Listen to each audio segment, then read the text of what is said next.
Okay, good day mga ka-airsoft. Good day mga ka-bigman. Big man. Rolling tayo in 5, 4, 3, 2, 1.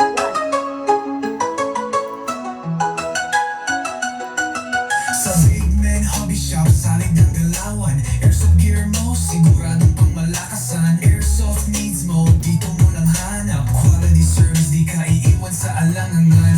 Guns, gears, upgrades na legit. From beginner hanggang pro, we're the ultimate kit. Walang sablay, walang palya. Big Man Hobby Shop, dito sigurado ka. Ayosin, aalagaan, bawat piyesa, bawat galawan. Dito sa Big Man, respeto ang sandata. Serbisyo ang kalakasan. Big Man Hobby Shop, where legends are made. Airsoft dreams mo, dito di na fade. Good day mga ka-airsoft, good day mga ka-Big Man. Dito sa Big Man, serbisyo, kalidad, walang iwanan. Bawat upgrade, bawat check, pulido, hindi bara-bara, trabaho laging ganado. Context namin, expert sa lahat. Airsoft mo, parang bago, astig ang paglipad. Big Man, Big Man, Big Man, best service in the land. Big Man, Big Man, tara na, sumama ka na sa Big Man Gang. Big Man Hobby Shop, where legends are made. Airsoft dreams mo, dito di na fade. Good day mga ka-airsoft, good day mga ka-Big Man. Dito sa Big Man, serbisyo, kalidad, walang iwanan. Big Man, best service in the land. Big Man, tara na, sumama ka na sa Big Man Gang. Big Man Hobby Shop. Game strong, service stronger.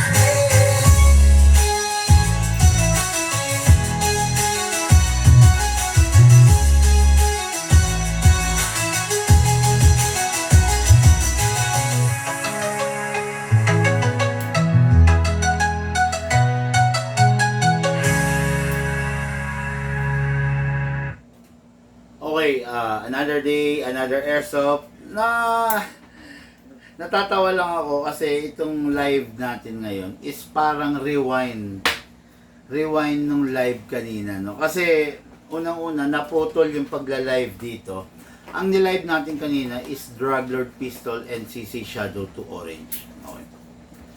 Then meron tayong dumating na-interrupt yung live natin. Meron tayong dumating na ka-airsoft na yung si Madam at saka si Bossing from Baliwag, Bulacan. Ngayon, yung ka-airsoft natin na si Sir Jerry Covarrubias is nag-confirm na at ito na yung napili niyang unit. So, gano'n ulit.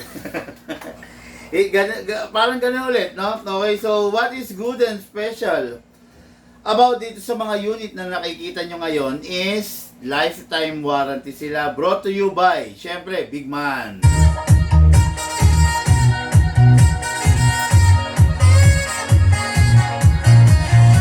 Okay mga Airsoft, shout out, good day and good evening kay Sir Jerry Covarrubias.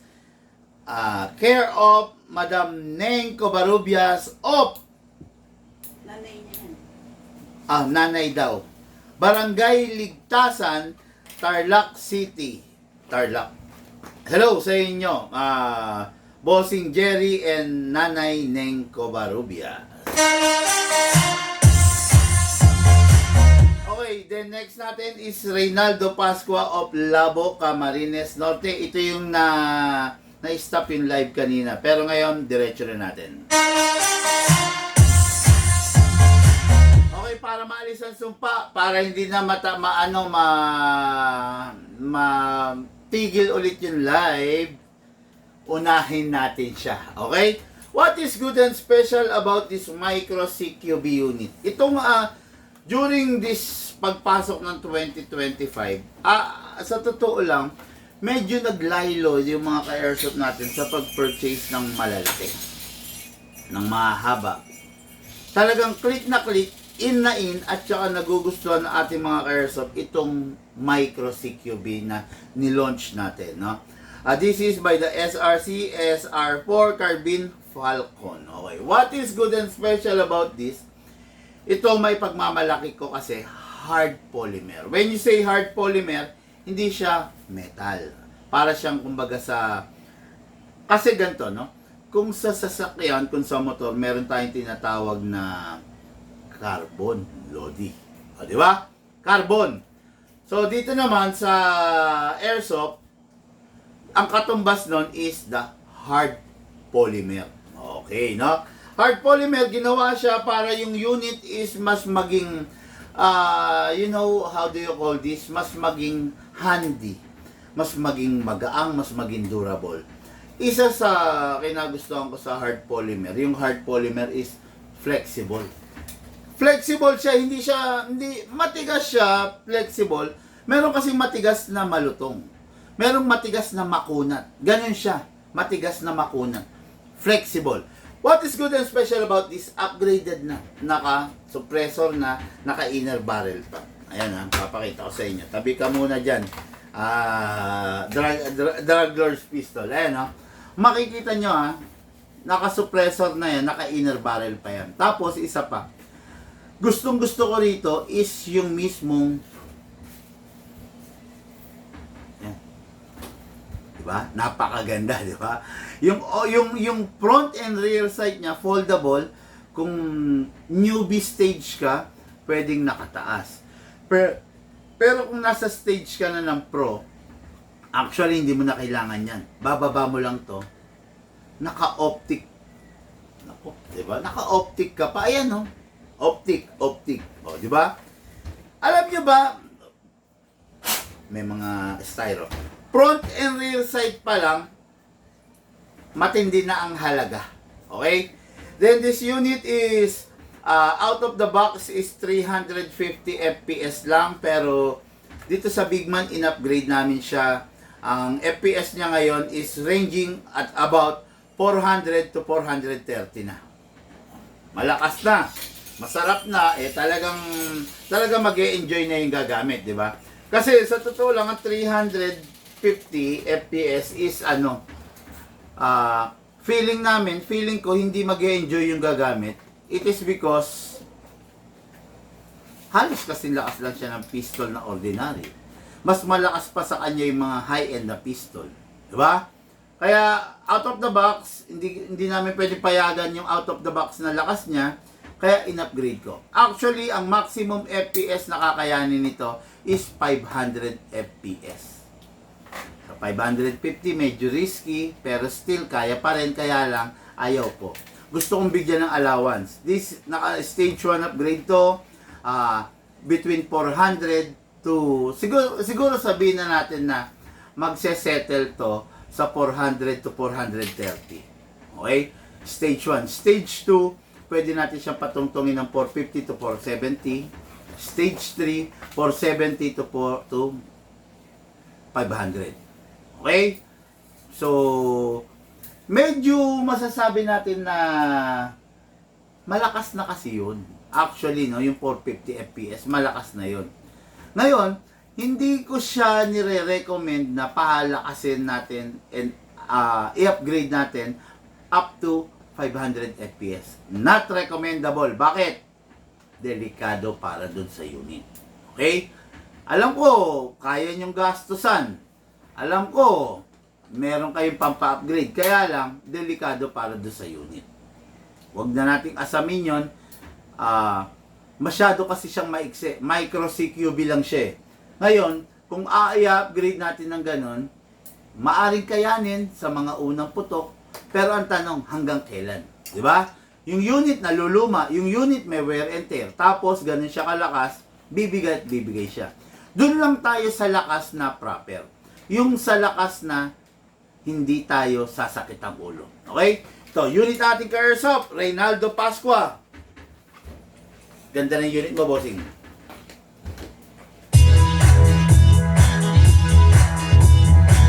Okay, what is good and special about this? Another one is dual magazine capable siya. Capable of dual magazine. Ano yung dalawang klase ng magazine? Number 1, the M4 type magazine, which is ganito. Oh. And number 2, ito yung original niya, the 9mm type, kumbaga long magazine na slim type. Ito yung 300 rounds up to 450 rounds, while ito yung 190 rounds. Ito yung original niya, okay? Lagyan natin ito ng handle grip. Nasa si Lucas? Tanong mo sa kanya yung grip dito, Han. Oo. No, ayun nga, tulad nga sinasabi ko, napakasarap gamitin ito kasi hindi siya ganun ka-stressful. Pag binuhat mo siya, oo, mabigat siya, pero kaya. Can accommodate, no? Nasaan yung dito niyan? Mamaya i-upgrade mo. Reynaldo Pascua of Labo, Camarines Norte. I-upgrade ko to. Lalagyan natin ng grip dito. So, I'll give it for free. Free lang, no? Kaya mag-enjoy ka rito, bossing. Ngayon, itong unit na to is battery operated, mga airsoft, no? So, once na sinabi kong battery operated, yung unit is, rechargeable. Ngayon, yung unit, meron tayong tatlong bagay na sinusunod para pag-manage ng battery. Number 1, ang battery hindi pwedeng ma-drain. Number 2, ang battery hindi pwede ma-overcharge. Number 3, ang battery hindi pwede mag-init. Sabi ni itabi daw yung mga... Oo. Kunin mo, ipack mo para Ayun, no? Hindi pwedeng mangyari yun. Ngayon, ito yung battery natin. So, ilalagay natin yan dito, no? Press lang na ito. Adjustable nga pala ito, mga airsoft. Ayan. Pwede mong habaan, pwede mong mid, pwedeng compact, pwedeng mid, pwedeng long. Okay, ayan, no? Diba? Nandyan sa'yo, no? Okay, ngayon, para malagay natin yung battery, instead of hatak-hatak, press natin ng sagad. Then, okay. Tapos, alisin natin itong cover. Then, place the battery. As easy as that. Ngayon, plug natin. Okay, plug natin, then secure all the wire.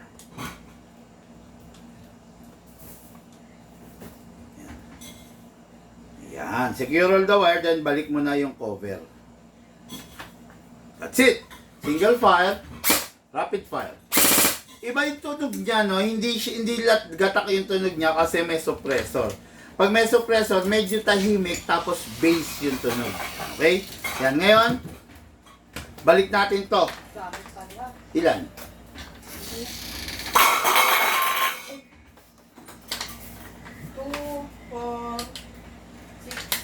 10. Okay. Paki-plastic mo kailangan. Siyempre, walang damage yan. Para ni sir, no? Okay, so ito na mga airsoft. This is the magazine, no?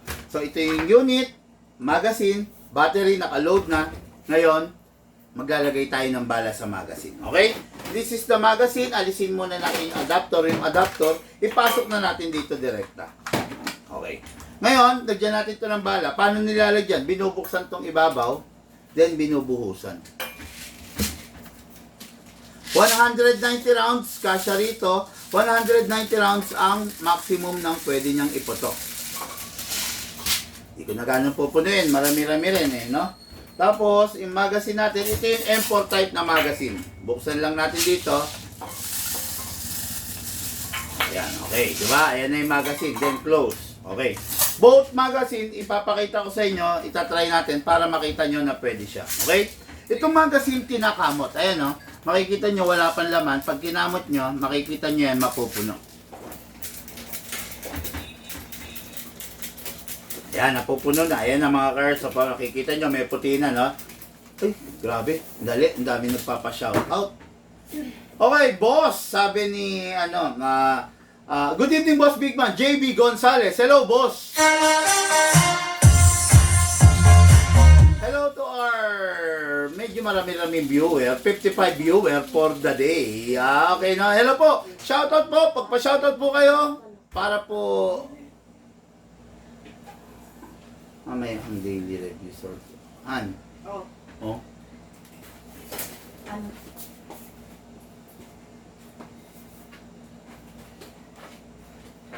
all about? No, shoutout po sa inyo pa, si Customer Question, tawagin mo. Shoutout po sa inyo mga Caresoft, sa ating mga Caresoft na nanonood ngayon. Hello po sa inyong lahat. So this is the unit. Pasok natin ang magazine. Okay. Pasok natin. Tawagin mo si ate dito, iyan. Tawagin mo. Okay, ngayon, firing po tayo. Firing. Single fire. Rapid fire. Single fire. Rapid fire. Okay, no, napakaganda. Ngayon, try natin yung M4 magazine, mga Airsoft, no? So, alisin lang natin yung adapter. Ito yung adapter, then pasok natin to. Kamot pala muna. Ha? Tignan mo all about. Okay. Pasok natin. Single fire. Rapid fire. Okay. Sino nakagawa? I love. Ha? I love you. Oh, tapos ano? Yung video ko, yung nakikipagkwentuhan. Ikaw? Yung kwentuhan session mo? Ganon? Oh, I was responding, ha? Ayun, okay. So, every time matatapos maglaro, always release the magazine, then clear the chamber. Then rest the spring. Lagay natin sa rapid fire. Press 1 second. Then, share lang yon. O, doon mo talaga nilive yun, di ba? Then save. Okay. So, yung unit, napaka-okay na. Pwede na. Ready for packing and ready for shipping. Okay? Unit na natin kay Airsoft. Reynaldo Pascua. Hello, bossing!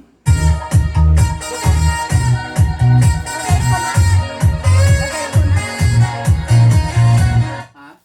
Sige, lagay mo na dyan. Salamat, David. Huwag matuwa. Okay, so ito yung unit.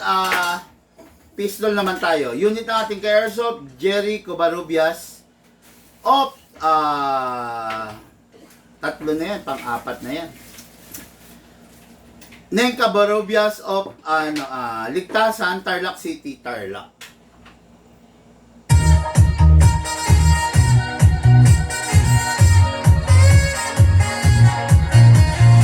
Okay, this unit, dire-diretso na tayo, review and box ng ating unit na ating kay Airsoft. Then this is the 1911, the Drug Lord's Pistol. What is special and good about this unit? Itong unit na to is masasabi natin na talagang napakaganda kasi classic na classic siya, no? Maaring hindi siya maganda dun sa mga iba, maaring hindi siya maganda dun sa mga ka-airsoft natin na masasabi natin na naghahanap ng mga modern type. Pero kung naghahanap ka ng talagang unit na, alam mo na classic na talagang sabi ko hindi bumababa yung value, the best na the best to.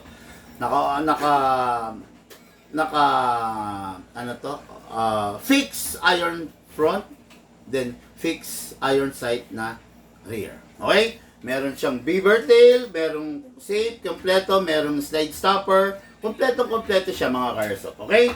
Ngayon, dire-diretso na tayo. Itong unit na to is compatible only with 12 kg. Hindi siya pwedeng gamitan ng 14 kg. Ha? Okay, kunin natin ang ating reloader, then silicone oil, nasa likod. Ano nangyari? Pang-port na yun eh.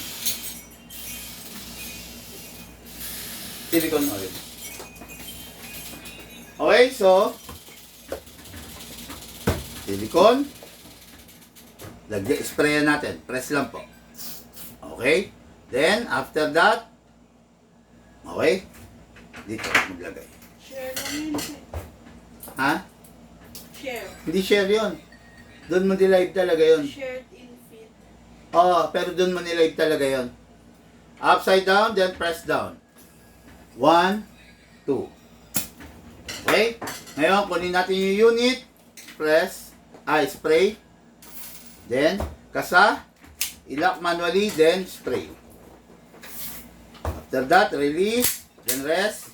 Pasok. Kasa. Ay, sorry. Wala palang bala. Okay, hatakin to pababa.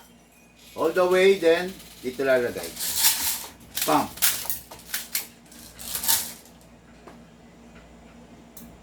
Medyo mahirap lang dyan talaga to sa totoo lang. Masikip siya, masikip.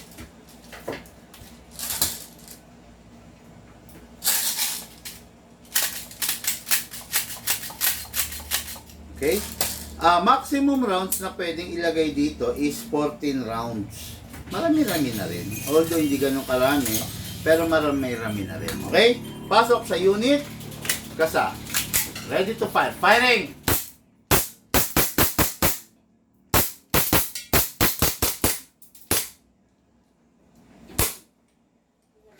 Ang lamig ng magazine. Alam nyo nito mga nakaraan, nagkakaroon ako ng problema sa pag-open slide, no? Kasi yung magazine natin, ang bilis lumamig kasi nasa aircon tayo, malamig ang ating panahon ngayon. So, lalagyan ko ng mangilan-ngilan na bala. Tignan natin kung mag-open slide siya, ha? Si ano yan? Si Cheyenne? Oo. Insecure kay Shane yun, eh. Oo, Cheyenne. Kilos tayo. Kilos tayo. Pasok! Kasa. Ready to fire. Open slide. Kasi po wala na siyang bala. Next thing to do, release the magazine, release the slide.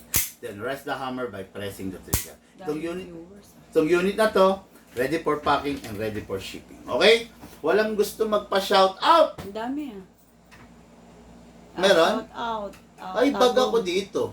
Jairo Lima, shout out po from Tagum City, Davao. Ay, shit, sa akala ko wala. Bag ako dito. Pasensya na mga Karsop. Sino to? Bing Bing? Bing Bing Maximo Boss, good PM. Hello. Alin? Hi, you suspended your page. Done.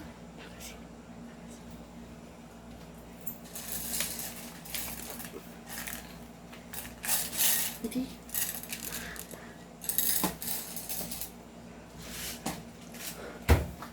Katabi to. Okay, ito, sana tayo. Shoutout po, Peter Castillo. Hello, boss. Okay, good evening, boss Bigman, Giancarlo. Conrado, good evening po, boss Bigman. Yung ano po yung unit na yan. Salamat po. Airsoft, lahat po tayo nagmula sa iba't ibang larangan, pinagbuklod, pinag-isa ng isang libangan. Yun po ang paglalaro ng Airsoft, patid po sa inyo ng inyong lingkod, Bigman.